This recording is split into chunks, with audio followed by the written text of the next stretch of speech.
Hello, everyone, and welcome back to the Between Realities VR podcast. Man, it feels like it has been a long time since I have sat at this microphone. I know. Too long. I am it so feels excited. too long. I am so excited. Yep. Same. I think you are.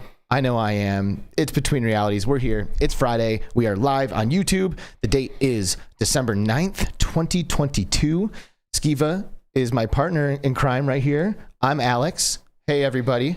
Great to see you, and thank you for joining us for this amazing, spectacular, phenomenal live broadcast that is about to unfold before all of our eyes. Hello to everyone here who's joined us for the live broadcast. What's up? Good to see you guys. Hello to Upload VR. What's up? Those are our homies, our partners. We are official Upload VR correspondents. So maybe you're not seeing this live. Maybe you're seeing it on Upload, and that's great. Thank you for watching and being a part of Between Realities and Upload. Maybe you're listening to the audio version of this podcast on, I don't know, Spotify or Anchor or anything else, right? Like Skiva puts it up there so you can listen to it. So thank you for doing so. And maybe you're not subscribed and you're hitting that button right now. Thank you for doing that. Hey, we're starting to get good at this. It's like the third episode that we've asked people to subscribe early enough to where it would actually happen. We have had a insane couple of weeks, and I'm so excited to dive into some of that. But before we do that, we have some people to say hello to, and we have a guest to introduce. So hello, people. Hello, everyone who's here for the live broadcast on YouTube, which, by the way, is definitely the place to catch the show. Absolutely. Like, if you're listening to the audio, great. We love you. But definitely see us on YouTube sometime because it looks great. You know, Skiva is a master. Pop on over. Oh, thank you. Appreciate that. Of course, man. Thank you. It's valuable to my life that you're good. So first in the chat for me is Mr. Mike Newton. Oh, he says the weekend, and he's right. He's always right about that, you know. He is. He says I'm visiting my mom in the UK for 2 months, and I'm pretty sure you and I are going to find a way to meet up one of these days. Q Creator, like he's close enough to the office in Cincinnati, Contact CI. So like maybe we're gonna hang out at one of these days. I'm looking forward to that. Very cool. Traveling Man's here. What's up, dude? Good to see you, brother. Classy Grandma. Hey. Thank you for being here. What's up? Always a pleasure to see classy Grandma in the chat. She's so classy. Well, is she? Well, just kidding. We love you. Roy Boy's here. What's up, dude? He's going to join a little bit later. He hopes he doesn't miss a whole lot. Well, I hope you don't either, man, because you know, we miss you. It's been a while. We need you to see it all. Yep. Guido7335 is here. What's up, man? Unknown says hello. Cyber Slixt says, hey, yo, what's up, gang? Thanks for being here, Cyber. Good to see you. Jonathan Ovadia, who's that? Oh, man, why'd you slide into the chat before we introduced you? That's messed up. Page unresponsive. Oh, geez, that's scary. Oh, no. You breaking things? Yeah, I guess so. My chat's not loading now. Oh no! I know. My chat's still going. We got a lot of great people in here still. We got some Zim Talk 5 action. We got some Eric Q2C Gamer. It's scrolling by kind of quick. We got Z Storm Games in the house. Mr. Spooky Short Stack VR. Who dat? That was Mr. Is that Mr. Sparky or Sparky? Mr. Spooky? Oh, sorry. Mr. Spooky. Chat is kind of small on my monitor over here. Sorry, Mr. Sparky Spooky. My bad. Sparky is in the house. Hack the Game Cat is here. What up, players? Good to see you. Hey. Geralt C starts the countdown. Oh yeah, you're here. You're here, Geralt C. Good to see you. Yeah, we said little CreeperBetty here. What's up? Hey, what's up, Betty? Jeff Rayner, who I had drinks with this week. What's up, bro? Oh, you said Jeff? I know. Nice. I did actually. I'm jelly. Yeah, we had a good time. I love Jeff. Echo 1 is in the house. Hey. Oh, Leroy Dorenberg is in the house. Oh, Olen VR is in the house. Oh, Alex should have been the host at the VR Awards. Dude, I agree too. I agree too. Yep. Yeah, I think so too. We're going to talk about that on the show. Glitch Fandango is here. What's up, man? Backthorn VR. Oh, and I know you said Zim Talk already, but what up, Zim? Short Stack VR joining the Between Realities crew as a channel member. Oh, dude, word up. And Thanks. so did Olen VR joining the Between Realities thank crew. You guys. Thank you for doing that. We love you. Yes, we do. Obscure Nerd is here. What's up, Andy? Hey, Andy. Good to see you, bro. How's it going? LMK is here. They've got a run, but they were talking about After the Fall and how much fun it is. And I love that. You know, we're going to agree with you there. Pythol, what's up, man? Word. Stephen Bateman, yo, good to see you. Lord Beavis in the house. Awesome. Justin Paris. Yes. Oblivious. Yes. Reese De King, community manager for Swordsman VR. Good to see you. Sin Studio. Backsorn VR, joining the Between Realities crew as a member as well. Holy crap. This is awesome. Oh, you guys are the best. Missing Cupid says, what's up? Good to see you all. And that is that. So today on the show, we have the CEO of AEXLAB, the developers of VAIL VR, a game that has undoubtedly made a huge splash in the scene, and we are super excited to welcome on. Please welcome to the show, Jonathun Tropical Ovadia. What's up, Jonathan? What's up, guys? Thanks so much for the introduction. Hey. How are you guys doing today? Good, man. We are doing fantastic. We have an amazing chat who has showed up to watch today's episode, including Chris Hanney from Space Pirate Trainer, and Andy's VR Reviews is also here. Word. And he's saying chat is crazy today, and it really is. Yeah, it is. We missed you guys. We love you guys so much. Maybe we should go every other week from now on. I know, right? Just like, make things exciting. How's your day going, Jonathan? So far, guys, and I'm just, I love you guys, so I'm a big fan also, and I'm pretty happy to be here, so thank you so much for squeezing me in. Dude, thanks, we got dude. We got a lot to talk about. It's exciting times for VR.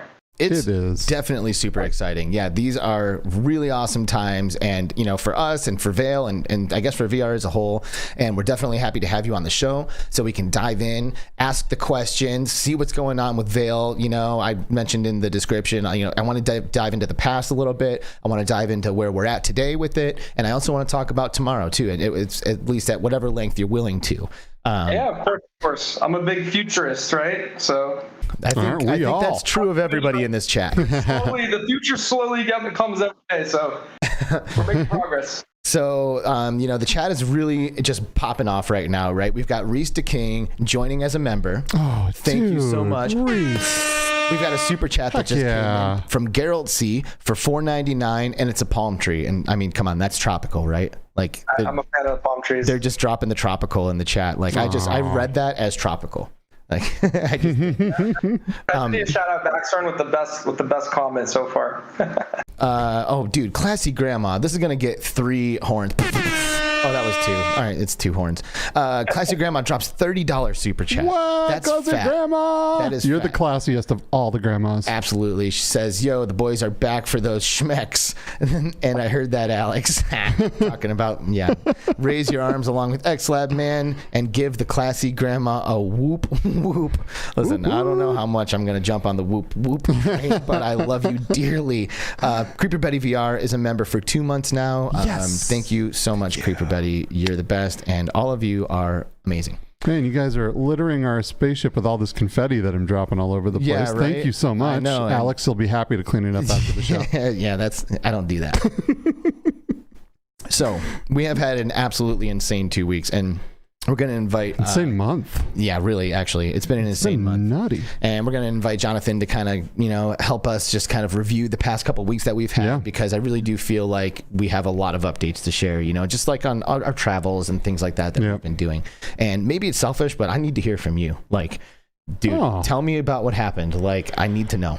Right on. So there's a lot I can't say on here, but I can be vague about some things, right? So there was a lot of traveling that happened. We went from Salt Lake City, Utah, I went to Los Angeles, California, and then I went to where I go, Orlando, Florida for IAPA, and then most recently I just came back pretty recently from Sweden.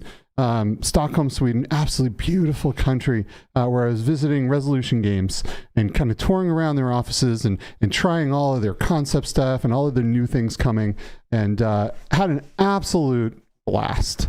I even got to try a PSVR 2. I can't tell you the FOMO that I was having, knowing that you were hanging out with all of these amazing content creators in Sweden at Resolution Games headquarters, like touring the country, chilling, trying new games, trying a PlayStation VR 2. I'm honestly like super jelly. It was great. It was super great. Shout out to a lot of the people that were there, like Mike from VR Oasis, VBunny Go, Gamertag, Hambone, Todd from Q2C, Harry Baker from Upload, Henry Stockdale from Upload, Gabriel Moss from IGN Digital Trends, Scott Hayden from Road to VR, and Giorgio Palm from Smart World. We had so much fun together, man. We had so much fun. I can only imagine. We tried so many amazing things. All this hardware, all of these concept games, all of these games that are coming soon. And you know, a lot of that will be kind of revealed on Thursday, December 15th at 9 a.m. PST on the Resolution Games showcase that they're doing. Tell me about PlayStation VR 2. I put it on my face and I had a lot of fun. And that's all I can say. What? I can't. Did you sign something from Sony? Yes. Well, I did sign stuff. I signed stuff with blood. I actually had to like cut my hand and like sign in my own blood. So it's blood, right? Yeah. It's blood, right? So it is what it is, man. But you know, no one's gonna be disappointed. Okay, that's good. There's no disappointments happening. That's good. Yeah. I can chew on that. Yes. Like, that gives me a little something. Chew on it. It's very flavorful. It was a good time. What about you, man? What have you been up to? Hold on, I got to know first, Jonathan. Okay. Are you able to speak on PlayStation VR 2?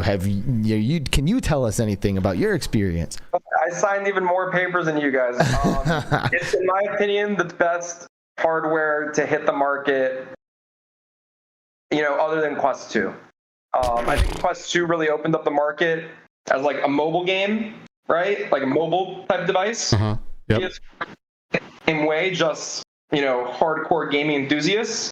And I really feel between the Quest 2 and Quest Pro and hopefully Quest 3, and now we have PlayStation VR 2. I mean, I don't know about you guys, and maybe you're going to make fun of me, but I grew up as a console boy. Absolutely. So PlayStation VR 2. I know a lot of my friends game, but they won't, you know, they won't get a Quest 2. They won't get PC VR, but they're going to buy a PlayStation VR 2. And I know this for a fact because I had friends that, you know, are still playing PSVR 1 today. And no offense to PSVR 1, but I don't know how people play it. It's not that good. Not anymore. It's not that good as a headset, right? But I got to tell you that some of my absolute favorite VR games are PlayStation VR exclusives, which is nuts. No, I agree. Right? I agree. That's the thing. Sony's just, you know, a legend in the space for quality hardware and content. So really excited about that. But I'm a hardware snob.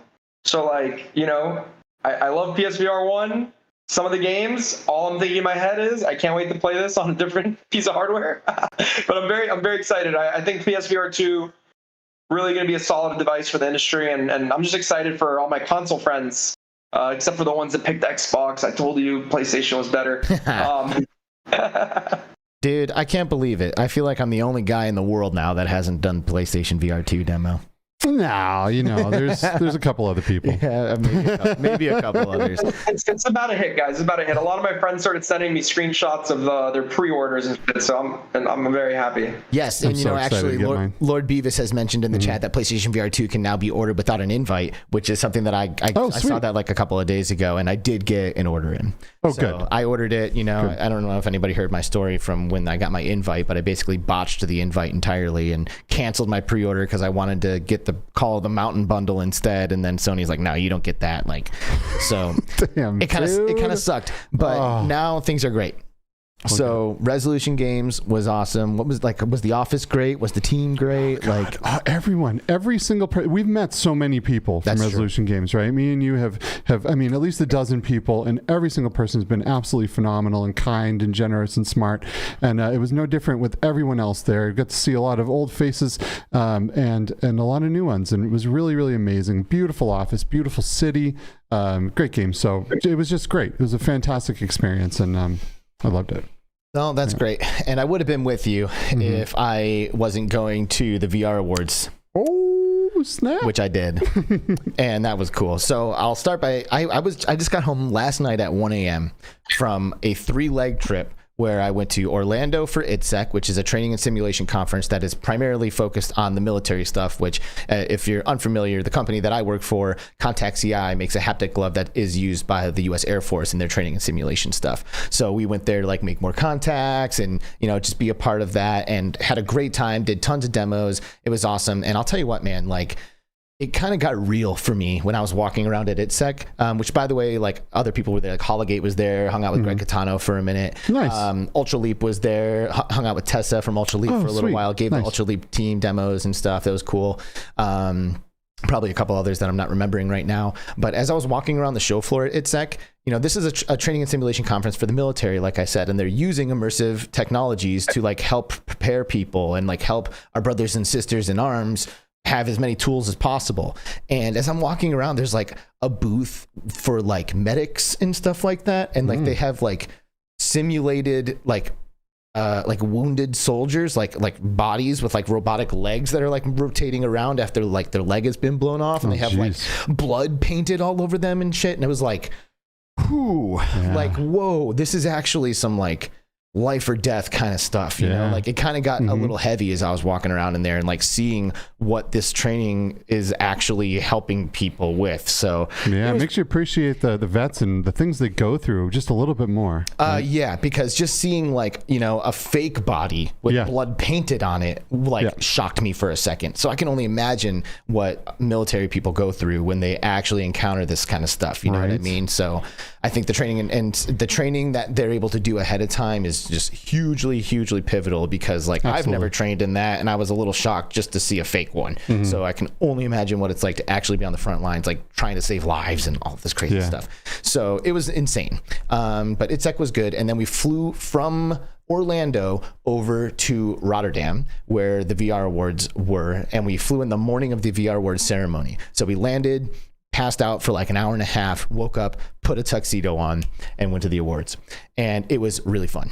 Everybody's like dressed to the nines, you know, like tuxedos and bow ties and ball gowns and like super classy. Looked incredible. Drinking champagne. Thank you. It was really fun. And it was really awesome to see so many people who are so important in the virtual reality space kind of coming together. You know, like I was wondering if maybe I'd be able to see a little bit of the VAIL team, because you guys were actually nominated for Game of the Year in the VR awards ceremony. Boom. We were supposed to be there, and then we got hit with a lot of random things that we just had to work on, and I am very sad and jealous that I did not make it. It was pretty cool. It was pretty cool. And of course, I was very happy to see VAIL in the list for VR Game of the Year. Moss 2 ended up taking it. But the award ceremony was really awesome. You know, it was like very professional and classy. And I actually ended up like through some mutual friends accepting some awards on the stage, which was super crazy. Like I'm sitting in the seat literally 10 minutes before the award ceremony starts, and I get a text from Skiva saying like, hey, somebody wants you to accept an award on their behalf. And our buddy Bobby Carlton has a friend who reached out to him saying, hey, do you know anybody who's going to be at this event? And his buddy was from Immerse, like a learning metaverse platform where I'm pretty sure they're helping people like learn new languages using VR, if I'm remembering correctly.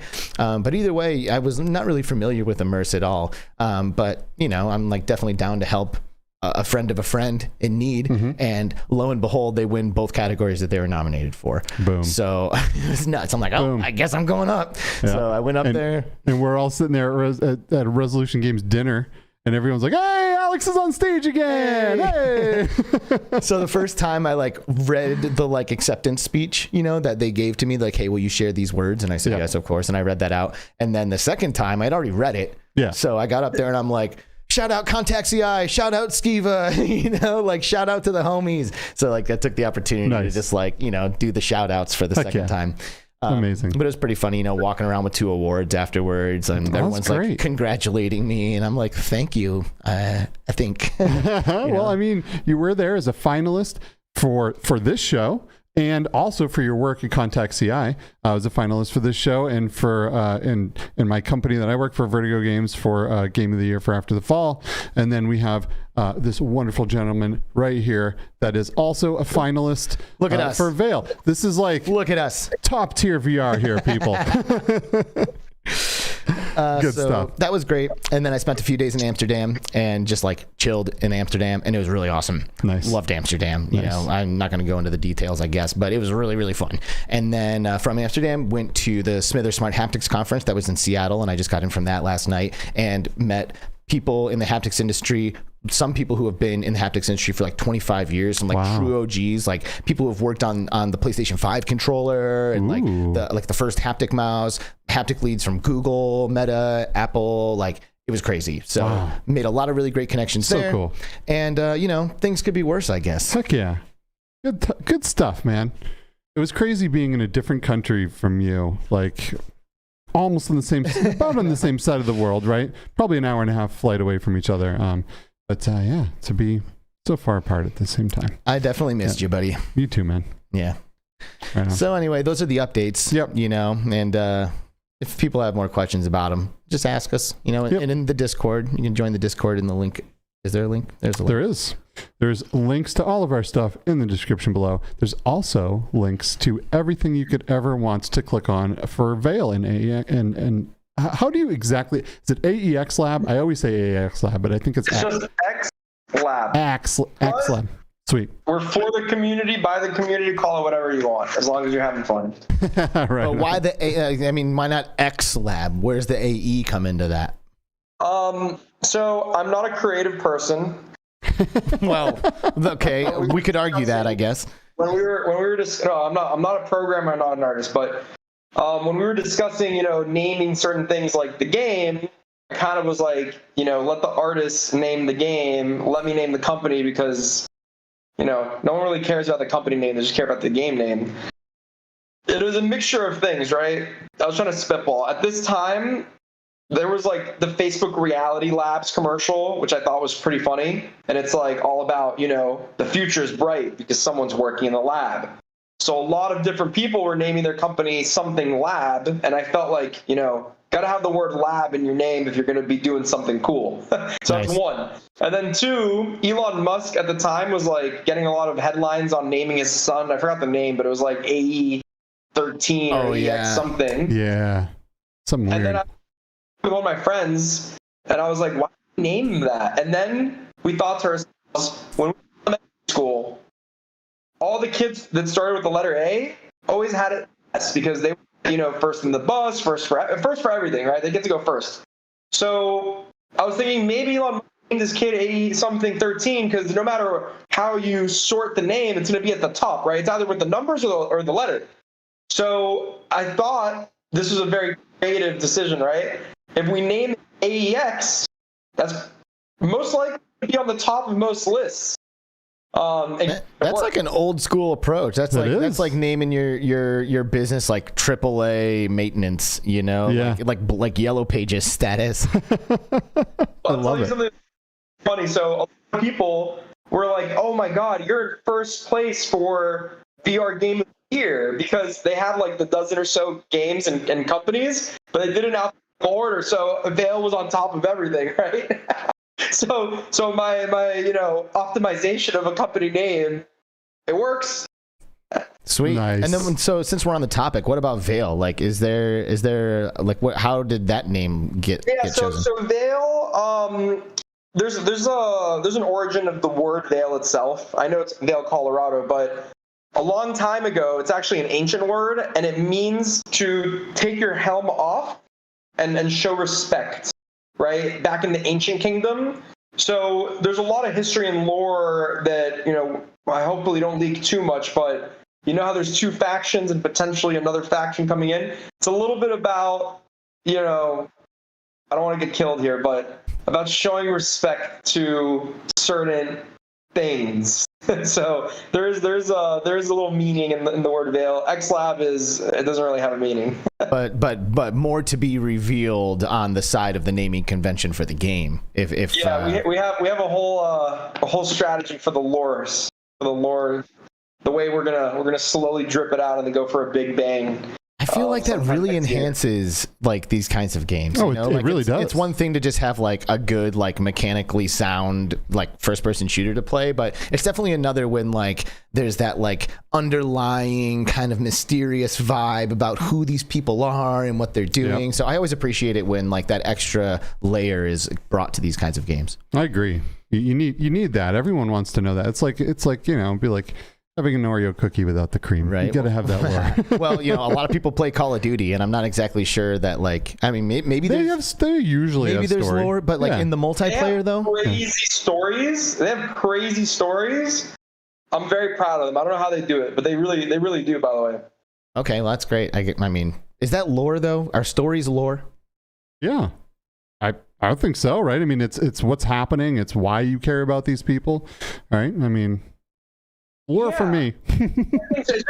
It's just different because Call of Duty is like it's so military, right? It's like rooted in reality. About it like that, but it is, and they've had different variations here and there.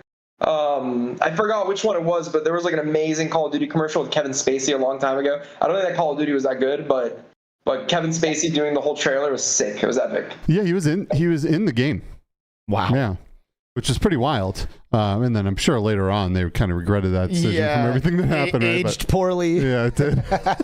It was cool though seeing someone like that in a video game, right? Seeing like known actors and people that you recognize from outside of gaming. So so how have things been around the office since release? VAIL released last month. It was like November 16th, I think was the date. Is that right? Yeah, 16th at midnight. Nice. Yeah, so everything's been great, dude. Like we're so happy to finally get the baby out, right? But now that the game's out is when the real work begins. So we we have a lot of things planned for the game. We went through all the reviews on Steam, and we're super grateful for the community support. And what I did here with the team is I think we're like at 400 or 500 reviews, and now we're like at 600 or 700. So I have to update it, but I've been lazy.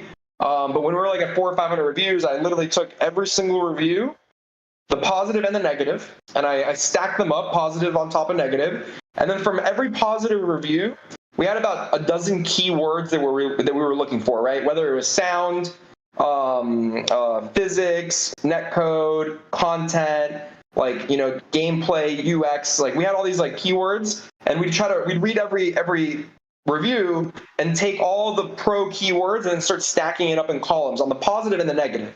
So what people do love about the game, right? Community was number one, above everything. Number two was physics. People love the physics. And then 3 was the actual competitive integrity, like the eSports. And then 4, 5, 6 was a little, kind of even. But people really love the original art assets. They love the lore. They love the actual weapon mechanics themselves, which is really nice. And then there's some other stuff. But on the negative side, we had 2 main problems, right? One is performance. Everyone wants to play it, even if they have a toaster for a computer. They want to play it. Some people I'd reach out to and be like, hey, like I saw you left a negative review because you can't run it, trying to help troubleshoot it. And I did this to about a dozen people. Half of them, I was able to help them troubleshoot it because they did have the minimum specs. It was just about configurations. And that's one thing, by the way, that I never really thought about it until we launched.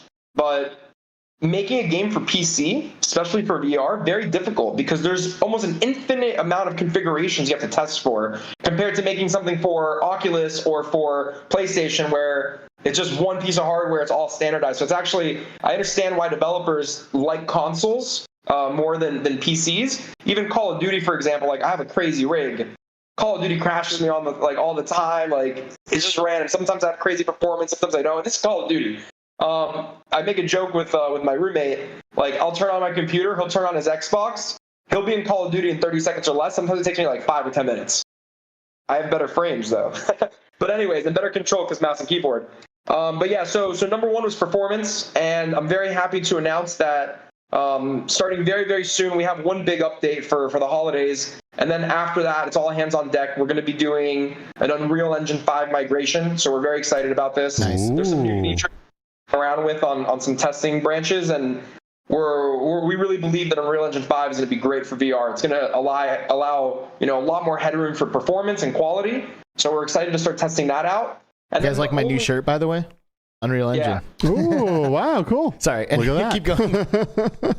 And the other thing that I'm really excited about is, a lot of people were saying we love the game, but you only have X amount of maps, X amount of guns, X amount of game modes. We want so much more. And, when you're looking at other games, like the top games, I don't have to say their names because everybody that's in VR knows, they've been out for 5 years, and they all focus heavily on community map support, community content. Community content's what has driven everything. So a lot of people have been asking us, when are you going to drop, your workshop, your community content? And I say this to everybody individually. I think it's a good time to say it publicly.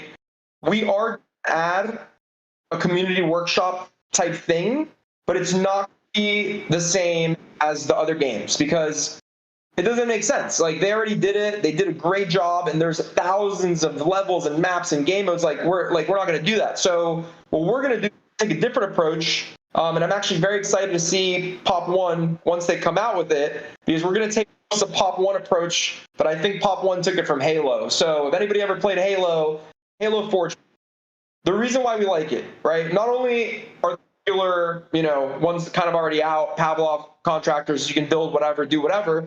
So there's no need, it's not really missing in the market. But for us, because we are all original art, right? All the art assets, we've done it in-house. We've spent dozens of different iterations optimizing these assets, letting people build with our assets. One, more people can do it, right? Because maybe only a small percentage of people are smart enough to go into the engine, whether it's Unreal or Unity, and actually start making mods. I can't even do that.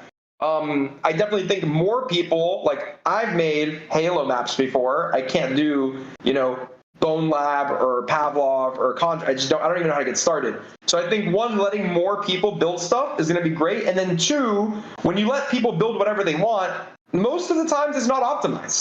I have a crazy computer, and I'll go into some VR chat worlds where my thing is about to explode, right? So having consistency with optimized assets, having a budget. So for example, there will be 100 points, and every asset will have a certain amount of points. So you can't go over budget, which means, one, it's easier to make. More people can make stuff now. And two, when people play it, it just runs well. So that's what we're going to do. We're really excited for next year to get this out. And, not only are we going to do that, but we're also working on more maps, more modes, and more guns, which we're really excited. You're going to see a little first taste of some big, juicy updates, hopefully, before Christmas. Wow, this cool. is exciting. This is exciting. This is a little unexpected, honestly, because so much of VAIL is really centered around competition and really balancing the gameplay, right? So you can because it's competitive, right? So this is interesting. I would imagine during esports tournaments and things like that, it will be a certain set of maps that are only allowed, right? Yeah. But I also wouldn't be surprised if some community-made maps end up getting approved by, IVRL, for example. I don't know if you guys know, but we have John Cletus on the team, and he's a legend. He was a top map maker for another VR FPS game, and pretty much most of the competitive maps in the league were his, right? So I do believe that giving tools to the right people can get you so much better results. And if competitive players want to start building their own maps, that'll be great too.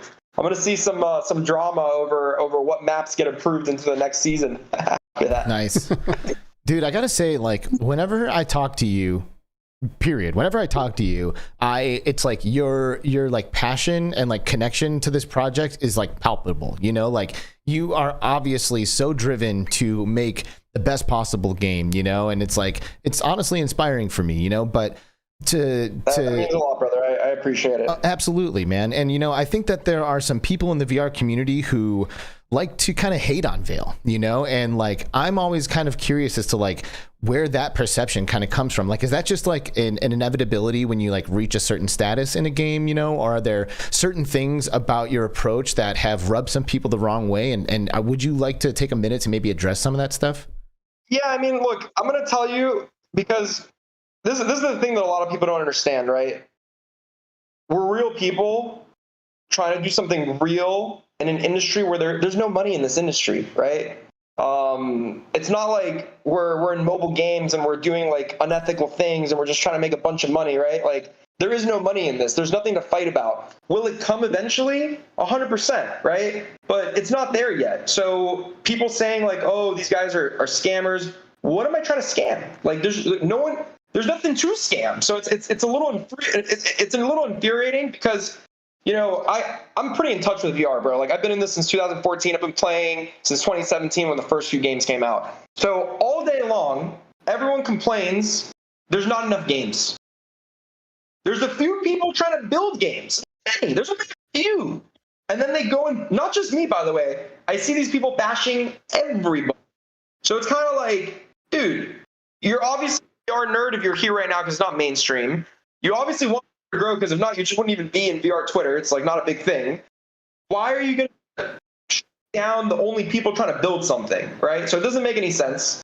But then, and tell me about crazy, right? Because, you know, we got 30, 40 people on this team. Some have kids, some have significant others. Like this is a, you know, this is a real thing. So, you know, then people realize even leaving one negative review if you're trolling on an indie, like don't get me wrong, Call of Duty, I think they're rated 30 or 40% on Steam. It's terrible ratings. Doesn't matter. Everyone's still gonna play it. I think they already bragged they made $1 million. Like they're good, right? But when you're an indie developer, right, in a niche like Steam VR, every review counts for the algorithm, for the growth of the industry. So whenever I read, you know, specifically negative reviews, if it's justified things like, hey, I don't like this or that, and it's something that it's actionable and I can fix, I have no problem with it. Like I reached out to a bunch of people and I was like, hey, thank you so much. I really appreciate your feedback. I'm going to get to work on this. This is a real thing. And some people were like, oh, I'm so sorry. I didn't know that like you'd even read it. Like, should I change my review? I'm like, no. You leave your review as is until we actually fix the thing that, you know,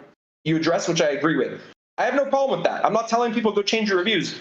But when there's people that just leave negative reviews on indie developers, that are just not called for, right? They're just trolling or they're just hating on it or whatever. We're not Call of Duty. We're not Activision. We can't take that. Right. And you know, on the team, like I have to make a rule in the studio: stop reading reviews. Like just stop. Like you guys are doing a great job because they fixate on negative reviews, and like I have to come in with like my big chart. I'm like, these are all the things that people do love, and I have to keep the team motivated to keep working because it's not an easy thing.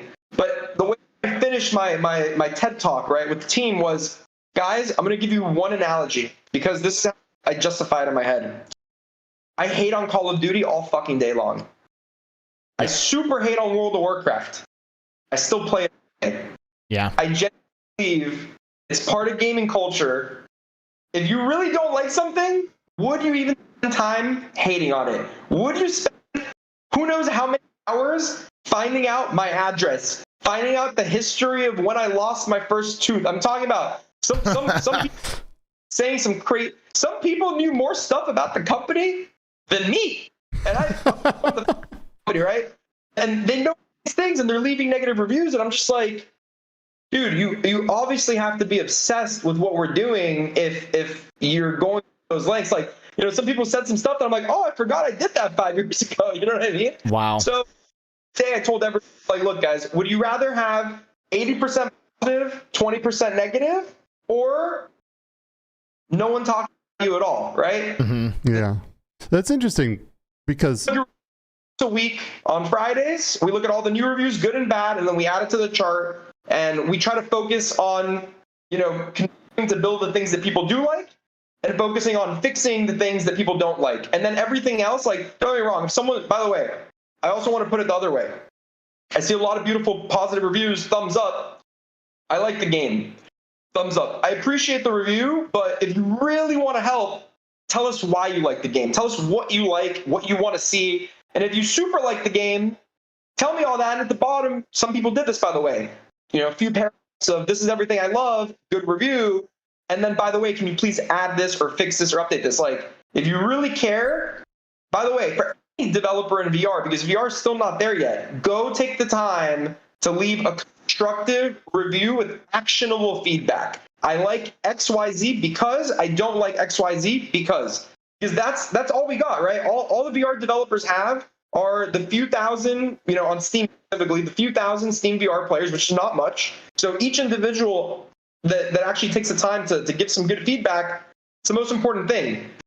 Even Seeker, he made a video recently when he went to Japan, and it's funny because he was talking to one of the people on the team over there, and they were like, how can the community help? And he said it in Japanese, so Thurl translated it, but the guy was just like, dude, leave us good, constructive, actionable feedback, right? And not just for us, but for everybody. I'm going to echo that. That's all we need. We need to get together as a community and agree on the standards that are potentially going to last forever, and work together. So that's really it. Anybody that talks negatively, at least people are talking. I don't know. I was gonna make So it almost sounds like, from the way you're talking, it almost sounds like you don't have good reviews. But I'm here on the Steam site right now, and we have great reviews. Yeah, this game is currently rated very positive. I'll take it. Yeah. This is what I think, by the way. The second we start adding more content, we'll go from 80% to 90%. And then when we do all the performance updates, I'm hoping to hit that 99 overwhelmingly positive. Nice. All right, so here's the last hard question. Good. You talked in the earlier days of VAIL, especially like in the peak of like NFT excitement, that there was going to be some kind of NFT integration into the game. And I feel like there was a community of people who were rubbed the wrong way by that. And I was wanting you to maybe give us an update on the status of that and your perspective of maybe some of the negative, viewpoints that kind of were arisen from that decision. Yeah, so break it down, because I feel like there's a few questions. What's the first thing you want to talk about? So really what I'm asking is like, has there been changes to the NFT integration from when you guys were initially talking about it, and how have you responded to people being less than enthusiastic about that? All right, so the first part first, and the second part. So the first part is no, from the original plan was actually, it changed a little bit, but in a good way. So the original plan was you can purchase these in-game assets, which are NFTs essentially. It helps support the studio, and not only that, it's an actual digital item which you have true ownership over, where traditional items are actually owned by the studios themselves, and you technically, terms of service says you license them. So for example, I got banned off RuneScape. I lost everything. No questions asked. It's gone. I got banned from World of Warcraft. No questions asked. I went crazy. World of Warcraft gave me my account back. But no questions asked, right? And I had, maybe 100+ days on one of my World of Warcraft accounts and one character. And, that like killed me, right? So I don't know if you guys know this, by the way, but the creator of Ethereum himself, Vitalik, people ask him, what inspired you to make Ethereum? He was a warlock, World of Warcraft obsessed character, and they nerfed one of his items that he killed himself getting, and he said to himself, this isn't right. Wow. This isn't right? So, and I'm not going to get into too much details, but go Google Ethereum creator, World of Warcraft. What happened to him in World of Warcraft gave him the idea to go decentralize digital ownership, and I love that. So I've been following him ever since, and I don't know what's going to happen with the whole crypto blockchain thing. I haven't seen any really good use cases yet, but like philosophically, I agree with what the community stands for, right? Taking ownership from massive corporations into the hands of the people themselves. It's what everybody wants, and it makes sense. Now, the plan with us specifically was you buy these pets, you own it, and eventually, when we integrate it, you have the pet in the game. Now, what I ended up changing, and we got a lot of people in the community and the team to agree, is we worked so hard on these pets and they're so damn cute that we didn't, if you can't afford an NFT, it's kind of not fair that you can't have a pet. So I went back to my Pokemon days and I thought to myself, okay, every person that plays Pokemon, you get one of 3 options at the beginning, right? Everybody gets one free Pokemon, and then you have to go out and catch them, evolve them, etc. So what we're going to do is when we do integrate the Vailian pets, every player will be able to pick one of the 6 base models. And if you had purchased the NFT, there's 2 things that can happen, right? One, the platforms might allow it, because right now, currently, there's not a lot of guidance from the platforms, right? Like the actual app stores that host these games. The only one that's very for it is Epic. So Epic lets you have NFTs in-game on the Epic Game Store and launcher. But Steam, Sony, Oculus, they either said no or haven't given any guidance on it. So in the future, either the platforms decide, hey, this is really cool, we're going to let it happen, great, easy integration. Or they don't allow it, and then what the customer can do, or the owner of this NFT, is they can burn the NFT and then get the in-game item in the game. So it will no longer be an NFT, or they can just keep it as an NFT and collect it as a collectible. So that way, we're prepared for wherever, because this is emerging technology, and there's so much regulation behind it that we have to make a few different plans depending on, what the platforms say, because the platforms have full control over their platforms. So that's kind of where we're at. But the exciting news is everyone's going to get to pick one of 6 base ones, and we have a lot of cool mini games and things planned for the pets as well. Oh, that's exciting. I always love it when that like collection thing gets that additional functionality, like you can use it to interact with other ones or battle them or whatever, like adding that extra layer gives me more incentive to like want more of those like little pets or whatever. So I'm into that. And I see a lot of like, I see a lot of drama in the chat here.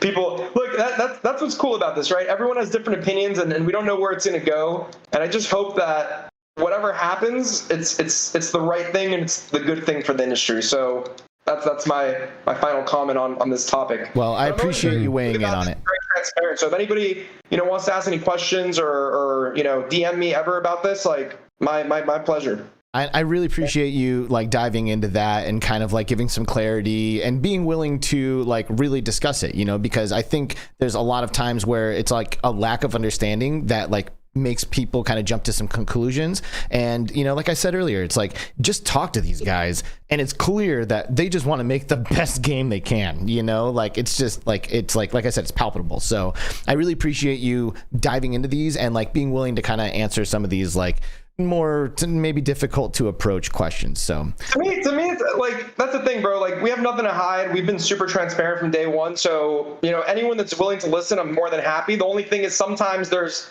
people that they just like block their head and they're like, I don't like this for no reason, and I'm not going to tell you why, and I don't like it. And then it's just kind of like, I can't have a conversation with you. If you want to have an open discussion and tell me, it's like actionable feedback, right? Why don't you like these things? Then either it might be valid, or I might have some information that they don't have where I can explain and hopefully educate, which I've been able to teach a lot of people. I think it's it's 2 things. It's a lot of people are not fully educated on this, and at the same time, the main media and and like some really big projects have already scammed people, right? A lot of bad actors, unregulated spaces, emerging technology, it's always going to have bad actors. And sadly, I'll give you a perfect example. This is all over the news, easy to talk about. Sam Friedman, FTX, right? You guys heard about this? No. Long story short, the second biggest crypto exchange in the world that was literally responsible for going fully mainstream, talking about sponsoring this full, naming the Miami Heat arena to the FTX arena. I'm talking about massive mainstream Tom Brady, like massive influencers, like really going mainstream crypto. A lot of people in the crypto world were super happy about this, and then boom, it was a total scam, right? They embezzled money, they did the wrong thing, and now this whole thing went bankrupt. And it sucks. There's some people trying to do real stuff, and then there's bad actors that give bad names to the industry. And now you're gonna have to regulate it, right? So let's see what happens. Right on. And if gaming, I would love to own my digital items, but it has to make sense, and it can't not make sense. And I still haven't seen a game that kind of does it in a way where it makes sense yet, but I'm open. I remember people made fun of me in 2014 when I said VR is sick, and now look at it now. Yeah. And and honestly, like, I think the biggest thing here is just being willing to like shift and move into what makes the most sense. Like if all of a sudden you came up, or like someone came up with like an argument that you just couldn't argue against for like not having these things, I'm willing to bet that you guys would pivot and shift accordingly. So I think that's really important. I'm super open, bro. My philosophy is I do whatever makes sense, right? Whatever makes sense, we do it. The crypto thing, it made sense. A lot of games that didn't even have a game were getting a bunch of money to build stuff that I still haven't seen yet. And I felt like VR developers, that it's very tough for VR developers to get financing, to get funding. More VR developers, it's funny, a lot of my VR friends were I'm not going to say names, but they were all like, dude, I wish I had the strength to go do an NFT project, because if I did it, I'd have enough money to build my VR game and finish it and make it amazing. But I'm so scared of what the community would do, so I'm not going to do it. And then I was kind of like, dude, I'm going to do it. I'll be the first one to do it.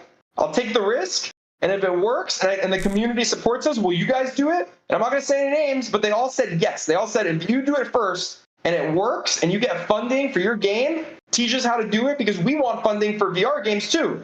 The thing is, I did it, it was successful, and then literally 2 weeks later, the entire market collapsed. Yeah. So my VR friends, you know, they were like a little bit too late to the game, and I was kind of like very lucky because I made it right at the end. And if all of the VR folk had done this initially, there would be a lot more money to make more amazing games, and instead, it's crypto games that, you know, I hope they come out, because if not, it'd be terrible, but, you know, I'm a VR guy. I'm not a crypto gaming guy. I'm a VR gaming guy. Amen. Amen. Heck so yeah.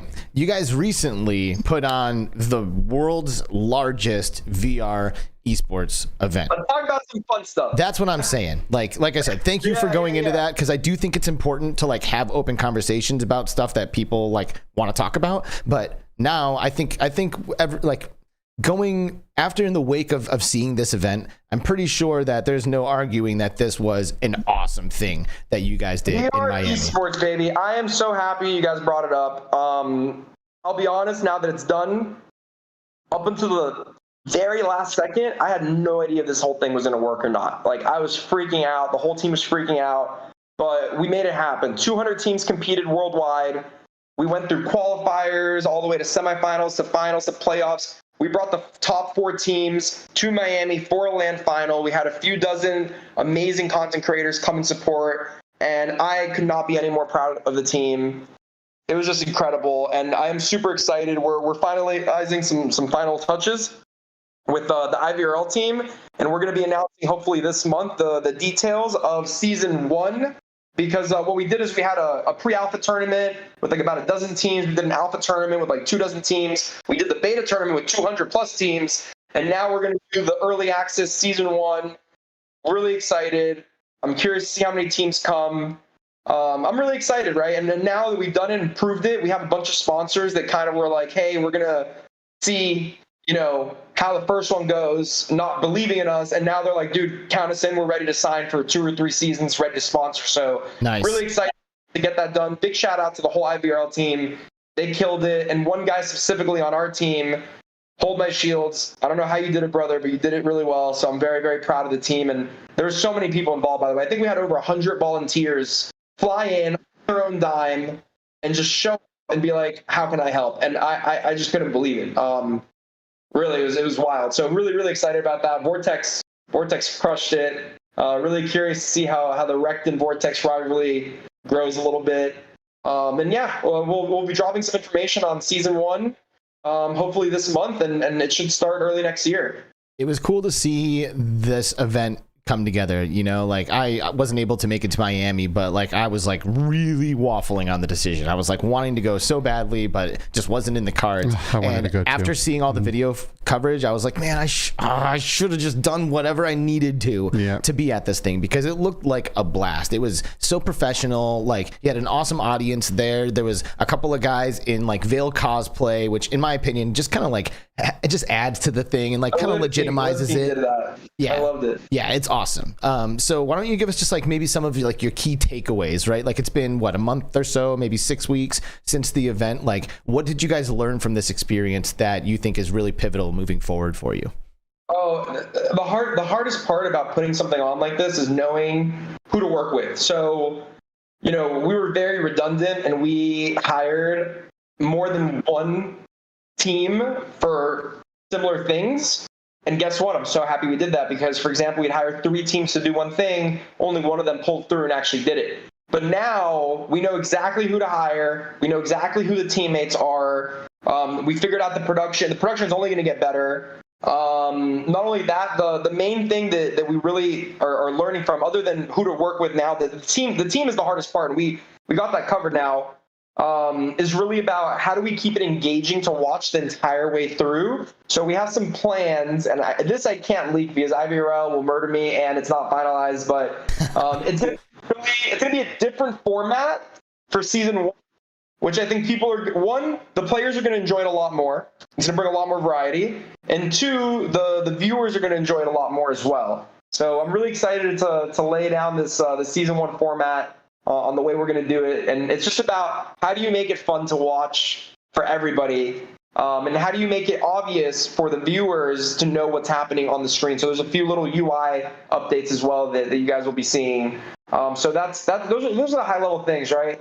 It was awesome. I don't have any words for it. Really, I almost cried just seeing. I think we had over 1,500 people show up throughout the day, and just seeing the reception, the community get together for this was just unbelievable, guys. Unbelievable. Everyone I talked to just said this was one of the best events they'd ever seen. They, people that have never watched an esports thing in their life are now into esports because of VAIL and this showing. VR makes it cool to watch. Yeah. Oh, it does. But plus, you can have all the VR in the world, but if you don't know how to put on an event and make it fun, it looks bad for VR. But I think you guys crushed it here because I've heard nothing but absolutely amazing things. And no matter what, I will be there next time. Right. Next time, 100%. I'm dragging you guys if I have to. Right on. Yeah, I need to go to Miami. Still haven't been. Oh. Yeah, I was just in Orlando, right? And that's pretty close. Overdue trip, brother. Overdue trip. Yeah, definitely. So now what? Very cool. I mean, look at this. So we're showing some of the video right here, and this video is put together by ShortStack VR, one of the very best video editors I think that there is. Period. But he's also very much involved with VAIL and AEXLAB. So this is just too cool, and I am stoked to watch more of this stuff and more esports and more VAIL esports. And to get involved myself. So thanks for putting this on, man. Shout out, by the way, we shipped out 350 VAIL eSport care packages to all the qualifying teams. They're finally getting shipped out. We're only October, November. We're only 2 months late, but they're shipped out as of today. Nice, very cool, very cool. So what about? Can you tell us a little bit about? A lot of people are making VR shooters. A lot of people are making VR games that involve guns. What differentiates a standard VR shooter to something that's competitive, that's meant for people to compete, win prizes, and have an actual esport after it, right? What are some of the challenges there? Yeah, so it's all about consistency, right? If you're going to be playing a game competitively, you want to know that it's a fair game. So what that means is regulating player height. That's a big one. Preventing play space cheating. Having proper net code so that if you shoot someone, they die and it's fair. And then the main thing, right? Because all those things anybody can do, right? Anybody can get that done at some point. The main thing is having the community and the infrastructure to have an esports organization and league. And that's what we've been killing ourselves working day in and day out with the IVRL team for. And if it wasn't for IVRL, none of this would be able to happen, right? So IVRL being there and then us being there and kind of also being in similar phases of our startups, right? It was just a perfect match made in heaven.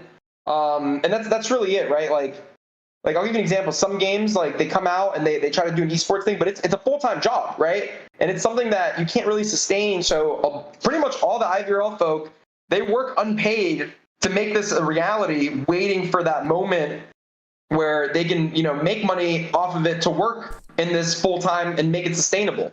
Like, it's not like the IVRL folk are here trying to get rich quick. Like, there's no getting rich quick here. But they're working on it. They see the future of it. They're volunteering hundreds of hours of their time because they know eventually it will be a thing that should be able to sustain itself. And you ask any of these IVRL folks, like, what's your biggest dream? I just want to quit my main job and be able to do this full time without worrying about, money for food and housing, right? So that's a massive goal. I don't think any studio could really afford to put on an esports thing like this right now.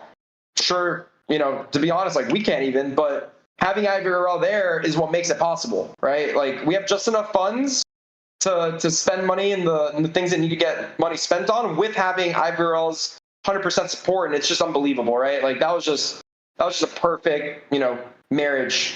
So very, very grateful to the IVRL team and all the volunteers, and we're just going to continue trying to grow this thing. My goal is to keep pushing this and get more sponsors, because if we have enough sponsorship money, then, with the sponsorship money, we can start paying out more prizes, hopefully paying IVRL team some living wages, because God knows they don't get that. So a lot of effort, and I hope to see some upside very soon. And to me, any profit we make is just going to get reinvested into making it crazier. So can't wait. Beautiful. Amazing. Gerald C dropping a $2 super chat. Oh, air horns. Thank you. And he says, or they say, I should say, go check out ShortStack. That's a pretty good idea. Oh, for sure. ShortStack is ridiculously good at what he does. He's so good. He's so good. And not only is he good, but he's a genuinely amazing person. Like, for real. Really Such awesome a good dude. Yeah, Absolutely. really awesome dude. Shout out ShortStack. We love you dearly. And we want to hang out with you more, brother. So why don't you come visit us in Arizona? Huh? Come on down. Come on down to Arizona. Come visit us. Man, I feel like I said that like I'm from Arizona. So you've mentioned that there's not a lot of money in VR and VR games and developing games for VR, right? If you want to get rich, there's way easier platforms to work with, right? You could go with mobile games, right? Everyone has a cell phone, iOS, Android. You make a game for that. Hop on a console. A lot of people with consoles that want to buy lots of games, right? So when you are making a VR game, what was it that what was the reasoning behind sticking with a very small subset of VR players, meaning the Steam VR ecosystem and PC VR in particular? To me, the Steam VR ecosystem it's the OGs, right? Anyone that's playing Steam VR, they're OGs. So I definitely appreciate the community's input from Steam VR. It's just it's the best community to me. Also, it's like what I got into myself, so maybe I'm a little bit biased. But our philosophy is you build the best thing you can with the best community. So where are we going to build it? On Steam first. And then, whether software gets better or hardware gets better, it's just a matter of time before you can have PC VR quality on, PlayStation VR 2, perfect example.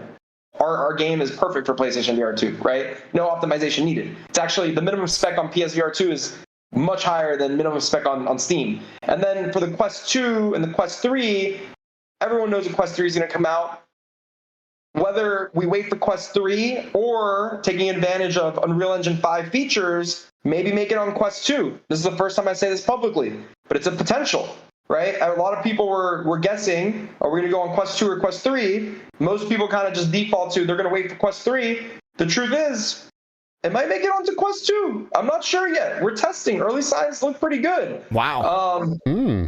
With the same quality, right? That's the importance. Well, and that would be huge because a lot of people are going to use their Quest 2s for years to come. Not everyone's going to upgrade to a Quest 3. Like the Quest 2 is like hitting it on the head for them. Yep. That's why it's important, right? I do think Quest 2, they sold 15 or 20 million headsets. So even if we wait for Quest 3, I still want people on Quest 2 to be able to play it. It would just not be cool. So, no promises, but we're making progress. And whether it's the hardware, the software, everything's just going to keep getting better. I doubt, we're going to wake up years from now and be like, oh, wow, VR quality went down. Right. Yeah. Well, then that did happen when came out. We did have to take a few steps back to move forward. So kind of. Yeah, onward.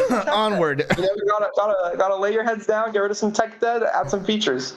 So let's take some questions from the audience who is here and super active and really, really awesome. Heck yeah. Unknown wants to know if you guys are ever planning on bringing back the daytime cycles, and if so, is there going to be something on Rehab that lets you see them in the dark? Really miss dusk time. It looks so nice. So very shortly, you will see some different variations of time, like daylight, nighttime, and dusk time. So I'm very excited about that. And then 2, we were able to fix that problem already of not being able to see the enemies, specifically the Rayab at night or the Rayab in dark corners, with an enemy highlight option that we actually just updated to V2. So you can actually pick the intensity and the color of the enemy. And we just did another update where before, if they were very close to you, you wouldn't, like, the highlight would go away. Now you can have the highlight right in front of you. So it's good for visibility. It's also good for people that are colorblind, so they can set the color that works best for them. So we're very excited about that. And also starts letting us have a little more leg room when we start allowing player customization, because for competitive integrity, if someone customizes to some color or outfit that blends in with an environment, it'd be terrible. But if you can make every enemy red, right, wherever they are at any distance, then now you have customization and you can also still have competitive integrity. So we're very excited about that. Surprisingly, we were a little nervous when we pushed out that update a few months back, thinking like, oh, people might not like it. I have not heard one complaint. Don't start now. It's too late. We already committed. No one complained about it. We dropped this thing. No one complained about it. People only loved it. And then the one complaint was, I want to be able to see the enemy highlight color, even if they're 1 foot in front of me. So we did it. I think we pushed it like a few weeks ago. So far, so good. And you know, it's funny. I started playing Call of Duty recently, the new one, and I never know who's the enemy, but they have like a little red circle on top of them. And it's just hard because I see the person and all the characters are like kind of the same. So I have to look up and be like, oh, they have the red dot. And it's too late for me. So now I'm thinking, wow, like other games should do what we're doing and just make it red. Nice. I'm like kind of torn on this, right? Because I've played it like this, and you know, like Short Stack loves like that neon green outline around the enemy. I'm like, yeah, and then but like, and I think that's great, and it definitely makes the game easier for me to see the enemy and know where I'm shooting. But a lot of times the strategy is being able to hide. Right, blend into the environment. Right, exactly. You can still hide. You can still hide behind cover. True that. That's good. Corners, right? Which is annoying. But... Shout out Mateo311. Good to see you, brother. What's up, Mateo? Shout out a little Z Storm too. Thanks for being here. What's up? Being active here. Justin Paris is asking about an aim training range with stats to improve precision and fast reaction. Who just asked? Justin Paris. Where is this? It's up a little bit. But yeah, aim training range, maybe, with some stats to improve precision and fast reactions. I'm going to leak it. Aim training range is ready to go. Oh! Tested right now. And you can actually shoot moving targets.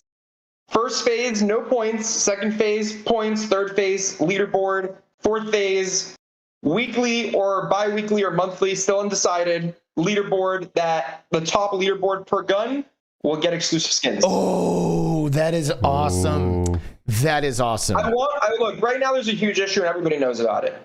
There's too many sweaty players, right? It's a complaint, by the way. Not many, but 3 or 4 negative reviews. I love the game. I get pub stomped by Nadix. I can't play the game. I'm not playing the game anymore. So how do we fix this, right?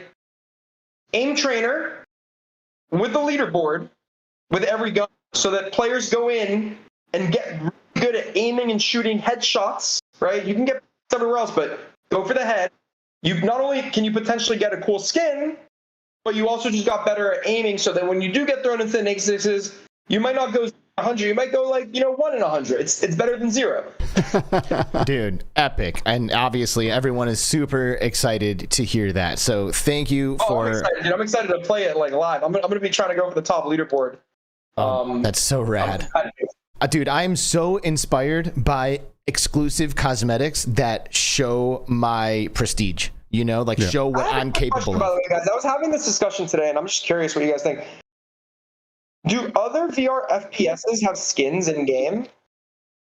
And if so, which ones? I only know of one that does it. Population 1. Population 1. Firewall 0 Hour is obviously an old school one, but they had like a whole system of unlocking cosmetics and, like a battle pass and all of that. And I played so much of it. And funny thing is I got exclusive cosmetics for pre-ordering the game. So I never used anything else. Like, I am that guy who wants the rare thing on me. Like, I want you to see me and be like, what? He has that? Dang.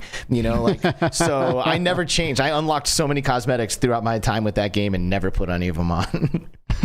Yeah, so it's funny because we did a few polls recently, and I asked people, I'm like, hey, do you want new maps, new guns, new modes, new features? And all the way at the bottom, I put skins. And 9 out of 10 times, the number one voted thing is skins. And I just find it kind of funny. I mean, I like skins myself, but if you're telling me a new map versus a skin, I'm going to take the map. Same. But a lot of people really like the customization, and I'm excited to start rolling out more skins and eventually fully customizable appearances, because I do believe that one of the things that makes VR so beautiful is the ability to express yourself and be that person, like not just like on a flat screen game. So definitely excited to see where we take that. And I'm thinking that this is high level, but I'm thinking the way we're going to do it is for custom game modes and for social game modes, you can be whoever you want. For traditional game modes, You got to be one of the characters. That is the way to do it. That is the way to do it. Then people start changing the hitboxes, and it'll get too crazy. Yep. But definitely want to try to stay as true and pure as possible to what VR's ethos is. I'm excited to see how that goes. This is great. Yeah. Chat saying Contractors also has skins. Oh, do they? Which is great, yeah. And we know After the Fall does, but that's not That's PvP. not competitive, yeah. Right. Which, by the way, the PvP mode is fun. Like, it's not competitive, but it's fun. It's really, really fun. It is. Everything in After the Fall is fun. So, Jeff Rayner, what's up, brother? Good shout out Jeff. to you, man. What's up? He's got a great question. He says, how do we get more money into VR esports so indie developers can make competitive multiplayer VR games, because it's currently a tough area to get started in? Yeah, it's a great question. Look, the best way to do it is, sponsors want to see fans, right? If there's fans, there's eyeballs. If there's eyeballs, sponsors give money. If sponsors give money, there's more money for more players, better players, which then brings more fans. It all starts with the fans. Whether you're playing, you're watching, or you're playing and you're watching, just being involved with the community is the number one thing you can do, because it just shows that people do care about this. And that's all sponsors want to see. They just want to see that, there are people watching and caring. So that's really the best way to get involved. Is just come join the community, play, watch your favorite players, cheer them on, and be supportive. Nice. So another question would be like, what about like cosmetics for like acquiring certain milestones, like 1,000 headshots or stuff, or from Z-Storm here? We have things like that in the roadmap as well, like unlockable progression-based cosmetics. Mm-hmm. What about an in-game leveling system? Not daily, sorry. We're going to do weekly challenges as well. And it's specifically for like, whenever there's like a cool holiday or something, we're going to have like a special weekly challenge where you do it, like only get that skin like during a certain period as well. Awesome. And then Z-Storm's asking multiple times about an in-game leveling system or like a prestige leveling system. Any plans for something like that? Yeah, we have a plan for it. There's still a few different options that we're, it's basically like an internal debate on which leveling system we go for. I'll tell you which one my favorite is. It might get voted for. And if I tell you, you might be able to complain about it and say that this is the type you want. So I'm asking for some help here. My favorite's the Call of Duty prestige system, right? Like that's just, I want to level up from 0 to 55. And I want to unlock cool stuff along the way. And then if I get bored, I want to be able to, go back to 1 in prestige. I want to be able to do it 10 times. And every time I do it, unlock something extra special, whether it's an emblem or a skin or a mixture of both. And then eventually I want to be like my level 10 prestige with all my gold stuff and be like, yeah, I'm just that nasty. I'm that guy. I did it and you didn't. That's the one that I'm fighting for, but there's a few other options in there. So we'll see what we end up deciding. But yeah, something like that's going to come next year. We're really excited about that. I mean, you've got answers for every question, bro. You know what I mean? Like, hey, bro, I think about this all day. I know people think I don't work, but I swear I'm here, stressed out. Like I don't know if you see here. You see this like little piece of hair that's missing? It's because all I do is like think, and I'm like this, and I'm just like And then I start like losing hairs in the shower. But I'm out here. I'm thinking like, what do gamers want? How do we do it? What do I want? I want a pwn. I want to pwn, man. Is that too much to ask that I can just pwn and get some golden skins and prestige my stuff and like do that? I don't think so. So I have a question. So a while back, it wasn't a while back, but earlier in the VAIL cycle, we heard that VAIL is going to be a free-to-play game. That it won't cost you anything. I obviously know the benefits of charging for a game, right? But what do you think is some of the top reasons that you decided to go, maybe this isn't the best way to go, and then put a price tag on the game? Yeah, so this is actually, thank you for asking this question, because it's something that, I've spoken to hundreds of people like privately about this, but I haven't really made a video on it or spoken publicly other than AMAs when, maybe hardcore community members are there. So we wanted to go free to play, right? And look, we're an indie VR startup, right? So I'll make one analogy just to show that we're not, because my team, I'm supposed to be a leader here, supposed to say things, and even my own team was kind of like, you're going back on certain words, right? So let me tell you one analogy or one example, and then I'll tell you where my specific thought process was, right? So Mark Zuckerberg, he wants to make VR great. He wants to make it so everybody has VR. So what does he do? He takes the Quest from $399 and makes it $299. Everybody buys it. It's the biggest hit in the world. Last holiday season, nothing sold more than Oculus Quest 2 priced at $299. The guy's losing money. He says it's not sustainable. I can't do this anymore. He's getting shareholder pressure, right? So what does he do? Towards the end of the Quest 2 life cycle, I need to make it $3.99.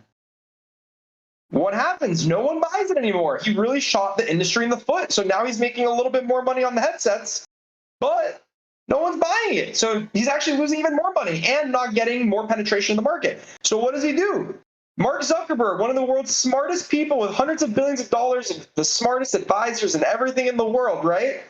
He goes and says, all right, I'm going to go from $2.99 to $3.99. Wait, it's not working. I'm now going to make it $3.49. Wait, it's still not working. I don't want to look crazy, so I'm going to make it $3.49, but I'm going to give $50 of game credits. So it's really $2.99, but it's not. So this is a perfect example of a guy, and I'm not comparing myself to Mark Zuckerberg, but we have similar dreams. He wants to grow VR. I want to grow VR. He's got hundreds of billions of dollars. I have a few $1 million. I'm trying to do the best I can. So I'm giving you this context so you can understand that we're all just people, whether it's Mark Zuckerberg or, you know, a 10-year-old child. Like, we're all people. We're all the same thing. We go through the same things. And even the biggest experts in the world have no idea what the future is going to hold. So don't think that there's someone smarter. Anybody can be smart. You just got to study your best. So the philosophy was, we want as many players to play this game as possible, right? The philosophy was, we get tons of players, we can sell in-game items, and be sustainable. A few things happened. One, I'm not going to say who. A few other games came out free to play, totally flopped. Not zero, but like literally like barely any downloads on free to play good VR games. Because they thought the same way. They said, I'm going to make free to play, it's going to be good. I played those free to play games. Not only did they not get many downloads, the most toxic squeakers, toxic, like you could not believe, in multiple of these games. And then I started thinking to myself, what are the free-to-play games? Gorilla Tag, it's VR Chat, it's Rec Room. Not everybody, obviously, right? When I play with friends these games, it's great. When I just go in random, more times than not, it's just not a good experience for me. It's too, they're not playing the game mode, they're being very toxic, you ban them, they just go get it again because it's free. So this was happening. I saw the games try to do free to play because they also thought the same way as us. And, you know, I have an investment team that has invested in us and they want the success of the game, right? The success of the industry. It's not like they're not in it to make money today. I promise you that. So what they decided, and I decided, and we also spoke to some high-level executives from the platform side as well, right? Because I was asking them, like, I'm talking to the platforms every day. We're partnered with the 3 big platforms, and we get opinions from them all the time. They all said the same thing. They said, we thought free-to-play was good. They said, don't go free-to-play. You got to charge for the game. This is why. If you go free-to-play, you're going to have a harder time moderating the community. You need resources to build the features to actually be able to moderate. We don't have those features in right now, right? We just barely added Vote to Kick. We're going to work on an in-game reporting system and the whole spiel. Right now, we're doing manual reports, right? And it sucks, but we do it because we care. So if we went free to play, we weren't ready because we didn't have the infrastructure for reporting.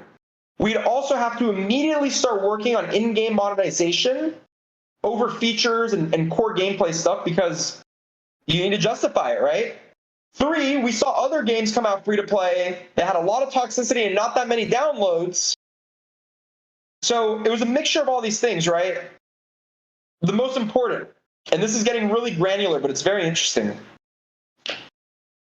We had a beta test with over 100,000 people free to play. And this was a theory which I now proved, okay? The way that games are rated internally by investors and platforms and everything, it's called retention. Now, VR is known to have the worst retention out of any type of game medium. The reason why? It's a hard thing for most people to get in. There's no standardization. So even me, I play some games. I'm a VR guy. I don't know how to do basic things. And this probably happens to you guys too. So when we did the beta, I'm not going to give the numbers publicly, but when we did the beta, we had this amount of retention, and platforms said, hey, if it's free, the player has no, like, they don't have anything that they gave you, so they're going to get frustrated and they're going to leave. if they pay you a price, whether it's $5, 10 or 20, psychologically, the player is going to be willing to spend extra time to learn the thing because they paid for it. And guess what? I can say this publicly, we have 4x our retention since charging for the game. Wow. Because people pay for it, they pay for the game, they get frustrated because every VR game is a little different, they don't know how things work, but because they paid for it, instead of spending 15 minutes trying to figure it out, they spend 30 or 60 minutes figuring it out. And the way our retention graph is right now, the more time someone spends in VAIL, the more time they spend. It's like a crazy, for us, it's about a 1.5 hour period. Anyone that spends 1.5 hours in the game is pretty much in forever, right? But it's like, and then when we had the beta, we had like 70-80% of the people that weren't passing that 1.5 hour mark. The second we started charging for the game, almost everyone's passing that mark, and then they just know how to play the game and they're in it, right? So we want to focus on core gameplay. We wanted players to be really nice and helpful and good vibes. We wanted players to be willing to spend a little extra time trying to figure out how things work. And we just wanted to focus on the core game. We didn't want to have to go psycho trying to do the whole free-to-play thing. So all of these things, right, and it's all happening in real time within like a 2-3 month period, right? But my head was going crazy talking at platforms, everybody had their own opinion, and then the team had their own opinion, and it was like hard, and we had no idea if it was going to work or not. So what we did do is something that mostly other developers didn't do. Anyone that got the game during the alpha period, I didn't take it away from them. I left it, right? Most other developers, they revoke the access. You have to buy. I said no. That's nice. You deserve the. No problem. Moving forward, everyone's got to pay for early access, and the beauty is 1, 2, 3, 4, 5. At some point, I don't know when the market's ready, we have our monetization stuff, we have our in-game monetization stuff, we have everything. There will come a point where it won't be paid anymore, right? And then it will be free, and it can access even more people. And then anyone that had paid for it, we're going to give them some in-game credits, whether it's for skins or something really cool or like a unique something that nobody else has that's worth even more than the game was. So Rocket League. Right, and I hope that kind of clears it up. And I haven't really been able to like say this like in a format like. So does that make sense? Like, what do you guys think? Oh yeah, I'm literally loving this. I don't know about you. No, absolutely. When there's, I'm going to tell you, I don't know if this is a popular opinion or not, but I don't care. When there's a free to play game, typically I just won't play it because the toxicity is so bad that the game is not enjoyable to me. The thing is, I'm used to playing free-to-play games like, Call of Duty or Halo, and they have so much reporting stuff that like it's hard to be like they're built out, right? Like they're ready for free-to-play.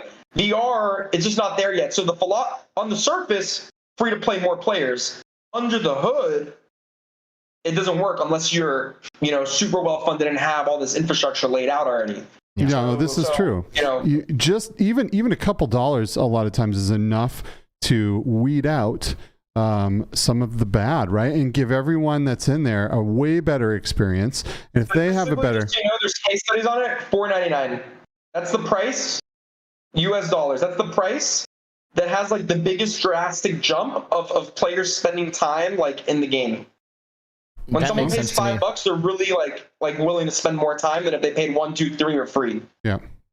That's awesome. And I don't know why. There's like all this, there's like 100-page reports on like the $4.99 and the $4.95 and like the round numbers. Like I went deep into this world and none of it made sense to me, but we tried our best. Well, that's good because the better the players, the better the time the players have that are into the game, that love the game, the more they're going to try to get their friends to play, and they'll buy in and they'll spend more time in it. So for me, I mean, it just makes more sense, and that's always how it's worked for me. There's some games out there that I truly love. Like perfect example is Echo VR. I love that game, and I just won't play it because I have a terrible time in there because some of the people just ruin it. Yep. And so when you have a free to play ecosystem, that's just what happens. And I was personally happy to see VAIL go pay because I didn't want that for this game. Yeah, I didn't want to go in there. A lot of community members were really supportive. A lot of people that got the game for free actually went and purchased it and like got even more. So nice. Pretty like really thankful, guys. Like everyone's so nice, and That's what I love about this industry, right? Like, it's still kind of small, and we all help each other out, and it's fun. I do love that. And like, these are the good old days. So I'm like literally relishing in it, you know, like this is awesome. And like one day we'll be able to look back on this episode of the show and like talk about where VAIL was, and then like be able to compare it to where it is. And us also, we'll be talking about where Between Realities was and then where it is. And it's just these are the good old days, man. And I'm here for them. Heck yeah, I agree. So we are getting close to the end of the show, but I do want to give you an opportunity, Jonathan, to if there's like something that we haven't gotten to yet that you think is really important that you want to kind of take an opportunity to address or mention to everyone, this would probably be a pretty good time. I have an idea. If we get a lot of W's in the chat, I'm gonna go on a leak rampage right now because I want people to know what we're working on. Dude, we need a lot of W's in the chat. We need fatty W's in this chat right now. Not only that, I'm gonna post this in the chat, and maybe you guys could post it later.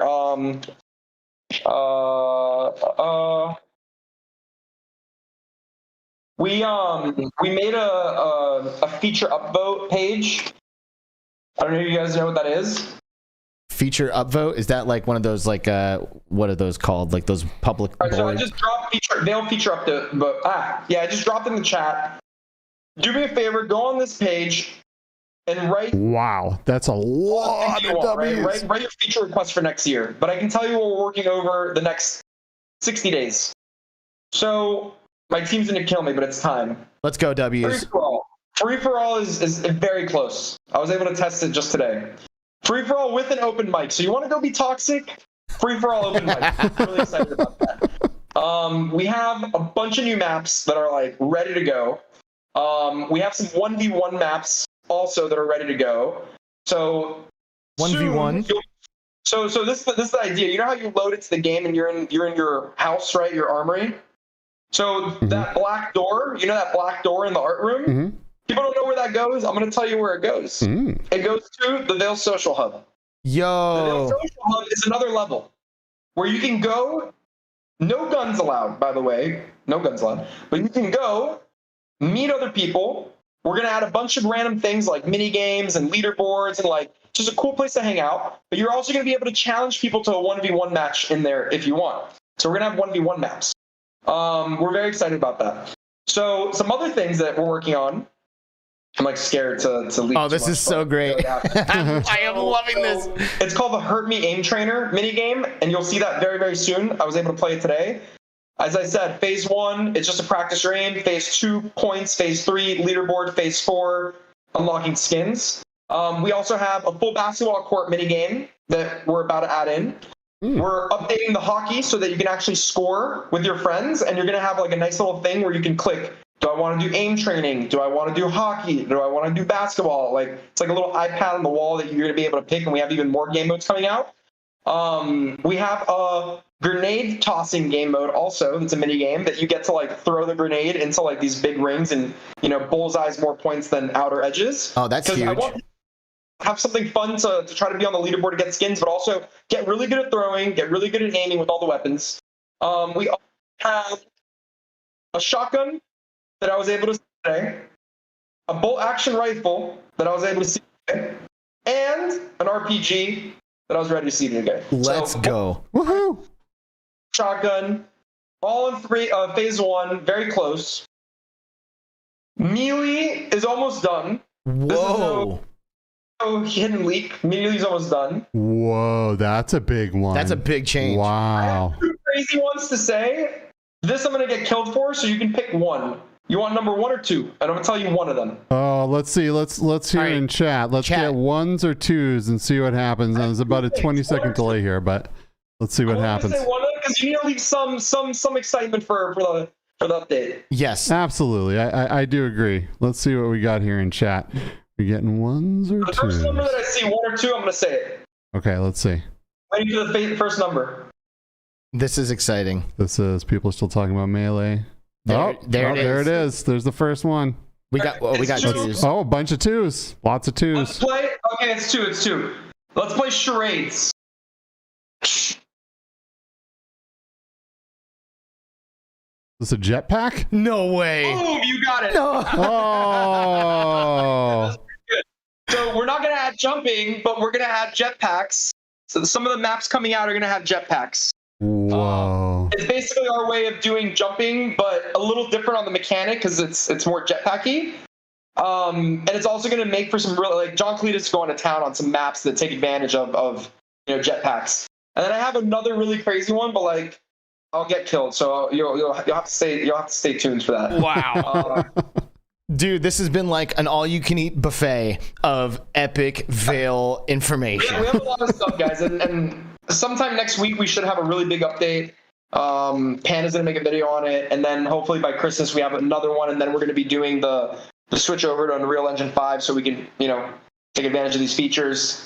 So we're really excited. And then all next year, please go to the VAILVR.featureupvote.com page.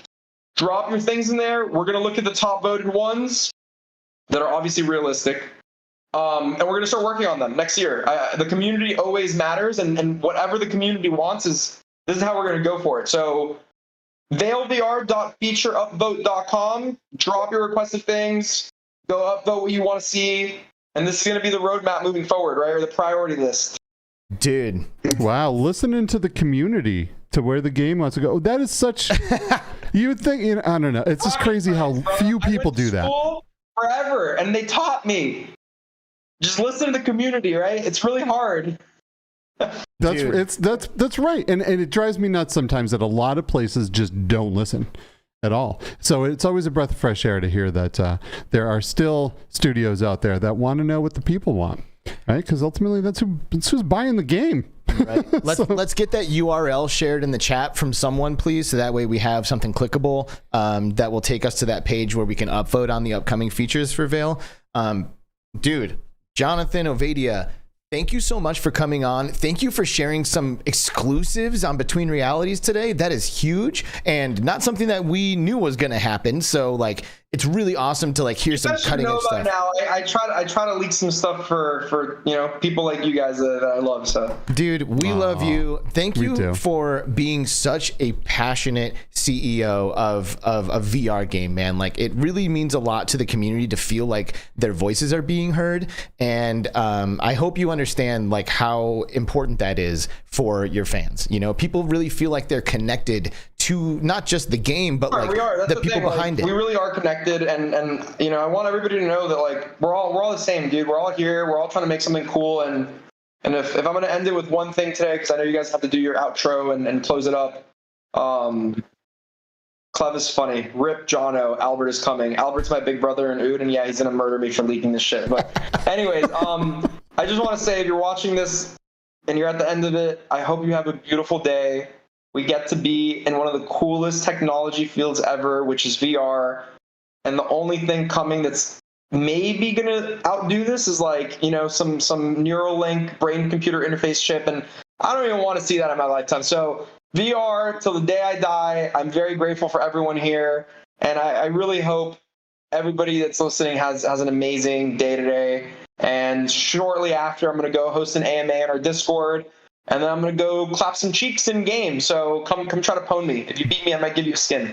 Boom. Go beat Tropical in the game and show him that you're serious about competing in VR. Join the VAIL Discord. We should have a link, and if we don't, somebody drop that in the chat as well. I'm pretty sure we do. Join the Discord. Participate in the AMAs. If your question didn't get answered now, there's always opportunities on the VAIL Discord. They do the AMAs all the time.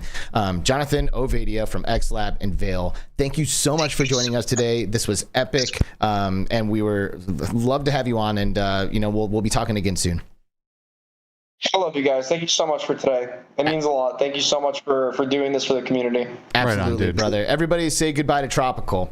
Bye, Tropical. And he is gone. See you later. He gone. What a fun episode that was, dude, man. That is like by far the most like exclusive info that we've had on a live episode. Like getting some like actual leaks, man. That is awesome. Yeah, right from the horse's mouth, dude. A true honor. Absolutely. So thank you guys all so much for tuning in today. Whether or not you are listening in on a podcast platform, or if you're on Upload VR catching this weekend, or if you've been here live with us on YouTube, it means a lot. The chat today has been really awesome. Great conversations. Back and forth. it's so good to be back and doing another episode, man. It is. I love this community. I love this technology, and I love everyone here. Thanks for being here. What are we doing next week? Next week we have Tatiana from Disco VR and from SideQuest. And we're going to get into some more juicy VR goodness. So it's going to be awesome. Tatiana is awesome. Disco VR is awesome. You go ahead and pre-subscribe if you haven't already. I think everybody here probably knows Tatiana by now. And if you don't, next week will be a really great opportunity to get to know her because she is great. Thank you all again so much for tuning in to the live show. By the way, V Roy Boy dropping a 30 schmeckle super chat saying it sounds like a lot of work by Vail. This is massive, and I couldn't agree more. Thank you, Bluebell, Classy Grandma, Olen VR, Arcadia, Coco Pops, Clev, Oblivious, Roy Boy again, Gerald C, Mike Newton, Rista King, Mateo 311, Unknown, Cyber Slut, Jeffrey, Mike Newton, I think I already said, Jeffrey Tull, Duggars K, Hack the Game Cat, Short Stack, all of you guys, thank you so very much. Love you all. We really love you guys, and we will see you again very soon, 1 week from now, with Tatiana, Disco VR. Have a great weekend. Bye-bye.